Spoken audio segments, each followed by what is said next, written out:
Solid. Kung hindi ka naniniwala sa product na binibenta mo, tigil mo na yan. Tapusin mo ang video na to remind yourself that the best way to sell is to believe first in your product. Hi, ako nga pala si Dandy. Kung ngayon lang tayo nagkita, isa akong empleyado at entrepreneur, and I just want to share my business journey and life learnings. Ito muna ang kwento. Sa una kong negosyong food business, somehow, we may call it franchise. Isa siyang franchise ng isang shawarma stall dito sa Quezon City. At dahil nga nanggaling sa franchisor ang mga marinated meat, some of the time I have doubt if okay ba ang isa-serve namin na product?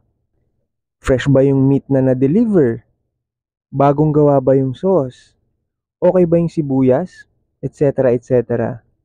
Ito yung thinking na magtatanggal ng confidence ko that time to believe that we have an excellent product. Kaya naman sa tuwing maisip ko na yan, ginagawa ko na ang mga way para tignan at i-double check ang mga isi-serve naming shawarma products. Of course, mas beneficial kasi if we believe na masarap at excellent ang ating mga produkto. Kapag naniniwala ka sa iyong binibenta, mas natural na lumalabas ang ating kumpiyansa. Ang kumpiyansang ito ay nararamdaman ng ating customers at nakapagbibigay ng positive impression. If we also believe in our product, mas madali kang makapagbabahagi ng mga kwento at karanasan na mas makaka-relate ang ating mga customers. Ang pagiging totoo at authentic ang nakapagbibigay ng effective na pagbebenta. Ang paniniwala sa produkto ay nagdudulot din ng mas mataas na motivation at dedication para magpatuloy sa ating ginagawa. Mas masigasig tayong magbenta dahil alam nating effective o kapaki-pakinabang ang ating mga inaalok. Ang positibong pananaw din natin sa produkto ay nakakahawa.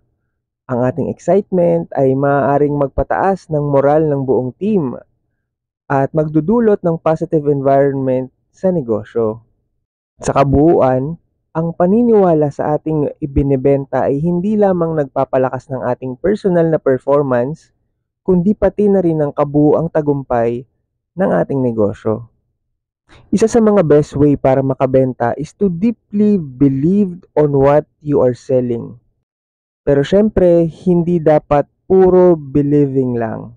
Dapat quality talaga ang ating ipoprovide na product o services.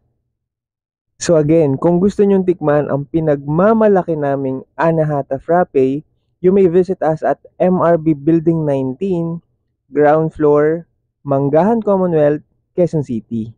Thank you very much po for watching, and again, tandaan mo kung wala kang gagawing bago, wala ring magbabago sa buhay mo. God bless po and see you again.